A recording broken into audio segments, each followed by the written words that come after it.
and welcome to Dollars and Making Sense, a weekly show about finance, money, and investing. I'm your host, Ray Treverson from OTG Capital. We broadcast locally on Radio Northern Beaches and around Australia on the Community Radio Network. We're also distributed through iHeartRadio, Spotify, YouTube. So we are a multimedia, multi-channel extravaganza. What can I say? And I'm welcoming back to the microphone and the camera, Andrew Inwood, who is the CEO of Coredata. Welcome back, Andrew. Thanks so much for having me, Ray. What a crisp winter day in Sydney. It's certainly a great time to be alive, despite what's happening globally in the macroeconomic sense. It's certainly all going on. I'm glad you mentioned that as a segue because, ladies and gents, I've had Andrew on previously. I met Andrew at a conference probably about 18 months ago now in Canberra at an AIOFP conference. And I got to tell you, ladies, great guy to listen to, knows his stuff. And when, Andrew, you came on my show first time, we talked about statistics, lies, damn lies, and statistics, which was a great show. We got great feedback. And then looking for alpha. So, ladies and gents, if you want to go back into our archives, have a listen to those shows. They are still incredibly relevant. And we also had one of Andrew's colleagues, Anna Vanonen, talk about crypto and the kind of people that invest in crypto. And again, a really fascinating a thing that we were talking about. So, Andrew, given where we're at now, we're doing this recording around about the middle of July or thereabouts. It's been a heck of a year. And so I guess my first question is, if I ask you to cast your mind back 12 months, could you imagine seeing today what you are actually seeing? And some key themes, given that 12 months ago, Biden was still in the general election race. Trump had just been shot, and Albo was virtually written off by the media, and Dutton was surging in the poll for leader of the opposition. So that's 12 months ago. Can you imagine we would be where we are today? The answer is yes, and there's a couple of things that are really worth leaning into to discuss about this in terms of both on a statistically speaking and kind of economically speaking. Biden was clearly at the end of his powers, and there was so many signs about cognitive failure there that was interesting to me. What the big conversation that was happening globally about Biden's position is, why is there no replacement to him? Why isn't there a system for clearly transitioning that power? And they made a very, because of the way that money is raised in America, because the money is raised for the president, not the party, he had to decide where the money was going. So he chose to give it to Kamala, and that she couldn't possibly win. The Trump being wounded position was the thing which made conservative, and for want of a better word of conservative, sort of mild right-wing politics rise all around the world. So that kind of guaranteed him the presidency to escape that, in the same way that it gave Reagan the same thing that happened when he was wounded all those years ago. So that effect was enormous. Dutton was probably surging on the back of the Trump wave at that time, which made Anthony Albanese look weak and not a strong man. But as soon as Trump got into power and chaos ensued, then that worked very badly for Peter Dutton. I don't know enough about Peter Dutton to criticize him individually, but there was a weakness of policy and a kind of naivety of politics that made his position sort of almost untenable. One of the big things that he was leading on in terms of his policy, there was no policy reformation apart from nuclear power, which is kind of a complicated thing to run on, whether you believe in nuclear power or not. And so one of the things that we were certain of, and that we were positioning for both as a business globally and as a family in the investing sense, was chaos is going to ensue. This is going to become very chaotic very quickly. Good point. One of the things that we track globally and we think about a lot is what rich families are doing. The rich families tend to lead the market by about 100 days. And so there is some real evidence that what's happening at the macroeconomic level, at the government level, was going to mean that there would be persistent pump priming of the economies to keep the growth going. So not which is productivity based, but which is low cost of money based. So that's what's happening in America, and they've just released a big, beautiful bill, which allows them to push more money into the system to embrace the debt envelope further. The same is happening into Australia. We have a very aggressive government spending program, which is pushing the economy further ahead. No one's really talking about productivity, though there is some signs that the government is starting to talk about it, and it's kind of annoyingly, Jim Chalmers has said, well, the first part of our government was getting inflation under control. The second is going to be about productivity. There's not a strong record on that productivity growth from either of the governments, either locally or internationally, in that space. Places where they have good governance around productivity, and you might look at Northern Germany for that case, Northern Italy as well, some parts of France, some parts of Europe, where they specialize in those kind of mid-sized businesses and highly productive businesses. The lessons haven't been learned from there. So there's some trickiness coming. As we push into productivity, I think that chaos is going to be kind of more common, right? One of the things that we've seen we track, as you know, the investment of these guys. So Australia's rich are pulling their money out of Australian shares. They're pulling their money out of American shares and starting to shift them to economies where productivity is really clearly understood. They are buying gold still. Really? Gold continues to be purchased, so that may have some way to run. And interestingly, silver has started to move in those spaces, those precious metals. Alternatives have started to move, which means, and mostly alternatives, Ray, are private credit, which is Australian investors going outside the stock market to access investments in businesses which are not listed. And so that's starting to grow as well. So they're starting to get rid of market risk and take only business risk, where they're starting to invest directly in those things. And I'll be candid, I'm doing the same thing. I mean, there are companies that might have listed in the past that aren't listing now. And through the network that I have, and you would possess the same network, people are saying, hey, we've got this business which is raising $1 million to do this. We've got that business which is raising $1 million to do that. And you might want to invest in those. I'm only interested in second stage businesses, so not startups, but people who've already got cash flow and are looking for expansion. But there are plenty of startups as well. So that chaos was in some ways quite predictable. How violent the chaos was not predictable. There's some macroeconomic effects again in that violence of the chaos. The Iran-Israel conflict probably wasn't foreseeable, and that's had a few interesting parts about it. What I love about that conflict is that both sides are funded by the American taxpayer. Biden gave Iran $3.5 billion to spend on weapons, and Biden gave Iraq the same money, right? So that's just like, this is insane. This is America's taxpayers' dollars at work. So they should be miffed about that. The Trump stuff is really interesting, and I encourage you, if you don't listen to it already, I think the best source of information on that is a wonderful economist podcast called Checks and Balance. They talk about what's happening all the time, and it's very interesting. It's hard to disagree with a lot of the things that he says, like, I want to rein in government spending. That seems like a very sensible thing for someone to do. I want to make the government more efficient. That seems like a very sensible thing. How they drive that is not great. So they've not yet got a lot of evidence that they can get that on the ground. That is very challenging. I must say, harping back to some of your commentary around the assassination and the upsurge, the big thing in our family, we're huge Get Smart fans from the latest, when it was remade with Steve Carell, and the big term in our house was "missed it by that much."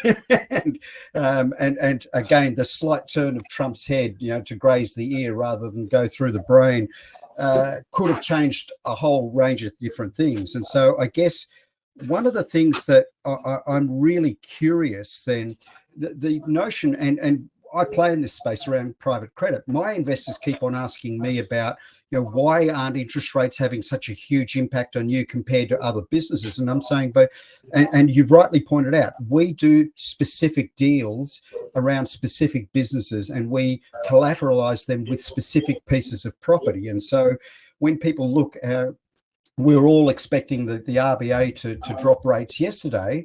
And I've been telling my investors, look, we're not changing our yields for at least another 1 to possibly 2 quarters, because ours takes a long time to flow through, because we set ours, 3, 6, 9 months in advance. And so I think, some really key points there, Andrew, that looking at what rich families do. I was recently in Dubai in May. it's a real eye opener. It's a real eye opener. And so I think there's some really good salient lessons. And I just want to pop one question before we go to our halftime break. The trade wars that we're going through right now, could you have foreseen some of the levels of, I guess I can't use any other word other than stupidity, because it looks like an AI engine that spat out those numbers that Trump heralded on the Rose Garden lawn, saying, here are my numbers, and I'm going to hit Vietnam with 79%. None of that made sense. Is that something that you could see around the No, I mean, the level of trade wars I don't think was foreseeable, and I don't think anyone took any of the rhetoric which is around that proceeding it particularly seriously, because it doesn't make any kind of economic sense. I mean, who cares what the number with Vietnam is? It's irrelevant. I mean, it's a way of signalling, though, the end of potentially American spending on propping up those things, which really come as a post-Second World War artifact, right? So if you remember what happened after the Second World War, and Eisenhower and those other people were working, they wanted to export peace through commerce. So they thought their role was to hold up the kind of commercial middle class of the places around the world, because they knew that companies that traded with each other just don't go to war. It's never really happened in the history of the world, right? Companies that trade, they don't tend to fight each other because there's lots of synergies and businesses together. So the way in which he's thinking about that seems to be very confusing to anyone. I'm not sure where he's getting advice from. I don't really taking his one. He seems to have swallowed the rhetoric of a thing called modern monetary theory, which basically says it doesn't matter how much debt you've got, as long as you can make money, it doesn't really matter. And if the borrowing is only to yourself, you can write it off with the stroke of a pen. That tends to be highly inflationary, though. There is some evidence, and he spoke about this last time, that there is no reason that America should be the one still funding Europe to defend themselves from Russia. That was absolutely true in the 50s, 60s, and 70s. Less true in the 80s and 90s. So 5% of the American GDP, or a little bit more than 5%, is going on arms spending.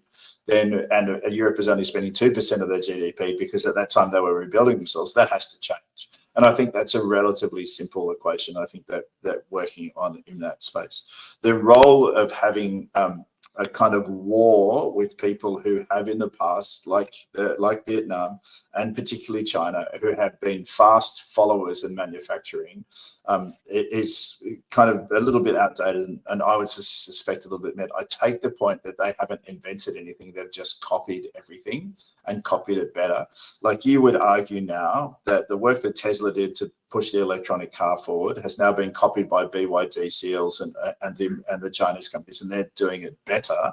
But it was all American work that got there. The same is true of the iPhone. The same is true of those things. Now, there's some complicated part of that, because a lot of that relies on chip manufacturer that is in Taiwan, which is not in American control. So the manufacture of those chips is a very big deal, because they're simple chips, the chips that, power a birthday card, they make the singing thing or doing those things. Then yeah, that's available in America. But the high-end chips, the big NVIDIA chips, that's all Taiwanese tech, right? So they have invented that.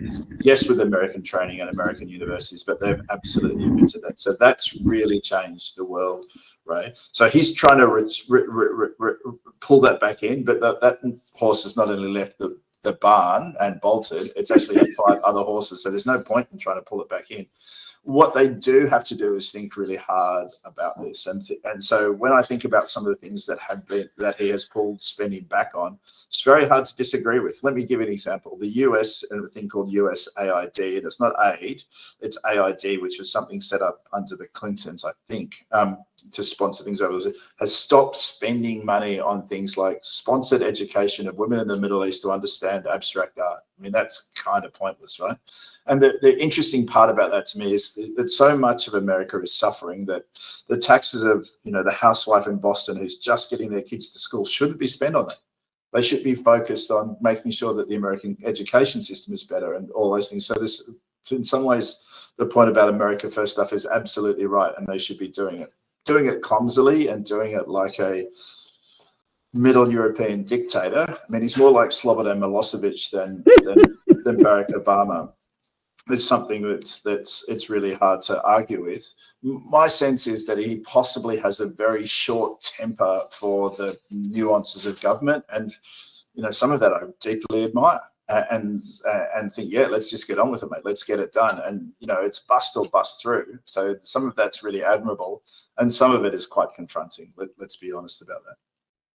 Yeah, I think you're right in many, many instances. So look, we're a little bit over half time. That's not a problem. You're here on Dollars and Making Sense, a weekly show about finance, money and investing. I'm here with Andrew Inwood, CEO of Coredata. We're going to take a short break and be back with you in just a moment. Hi, and thank you for listening to Dollars and Making Sense, a weekly radio program about finance, money and investing on Radio Northern Beaches and nationally on the Community Radio Network around Australia. The views, comments and opinions aired during our program should not be construed or viewed as financial advice. Any commentary is general advice only and does not take into account your objectives, financial situation or needs. You should consider whether the advice is suitable for you and your personal circumstances. If in doubt, you should contact an authorised licensed financial planner. We welcome questions and feedback, and you can get in touch with us via our blog, social media channels or email. Please search for Dollars and Making Sense in your favourite podcast platform or check out our blog at otgcapital.com.au/blog.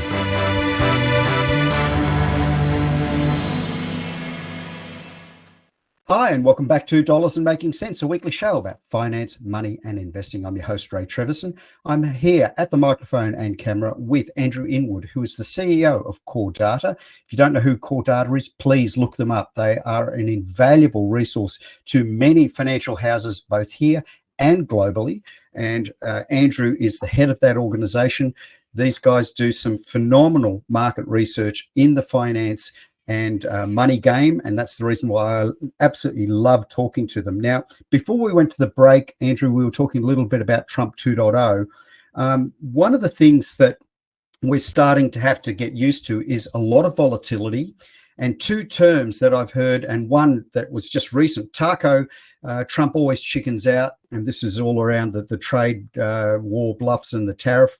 But the other one was abuser, which I came across in Dubai when I was there about 6 weeks ago. Abuser, ABUSA, anywhere but USA. And when I was talking to a number of financiers in Dubai, they're now looking for new places for their capital, and they're saying anywhere but America because they simply don't like the volatility. And it's not whether they do or don't like Trump. I think they're very transactional in that regard, but it's the volatility that's killing them. Are you seeing the same thing? Yeah, globally, that's absolutely a feature. And it's really interesting because it's also started to percolate into the American investors that we're talking about who are reweighting their investments to Europe and somewhat towards Asia as well. So if you think about that, it's the kind of an interesting, really interesting phenomenon. The kind of idea of Trump always chickens out I think is probably wrong. I mean, he certainly disturbs the market, and there's some thinking around why he's disturbing the market and the volatility that the government choices are making.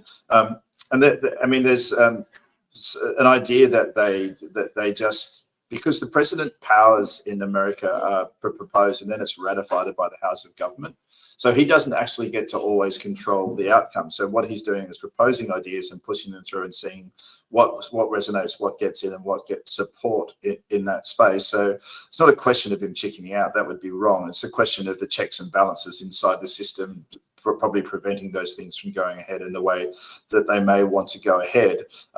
And so how that works is going to be kind of fascinating because there's state control and local control and all of those things. Certainly his desire for reform is unfettered, and he has a very much an entrepreneur's idea of reform rather than a statesman's idea of reform. So that's something which is probably not going to go away. I think that would have to be the understatement of this interview.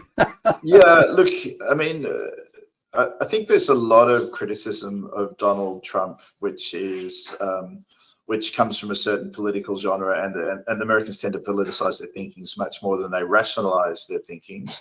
I certainly have a lot of very intelligent American friends working in Silicon Valley who started off not really liking Trump, but have become converts through the process and say, well, this kind of makes sense because whether we want to talk about it or not, America is somewhat of a broken society. And let me give you a simple example of that. Like every Westfield mall in San Francisco is closed. because there was just so much theft that it's uneconomic to run a mall there. And that's kind of an interesting outcome of the economic policies of the economic and social policies of the Biden era. So his desire to reform that is certainly welcomed in some areas. And you can have a personal debate about that. I'm an economic rationalist. I tend to be soft on the social stuff and hard on the economics. So, everyone has their own way of viewing it. So taco, I think, is just an abusive term. I don't think it's really that important. I think it's just a thing that people say. Abuser is real as people look for volatility outside what's going on. Let's look at it this way.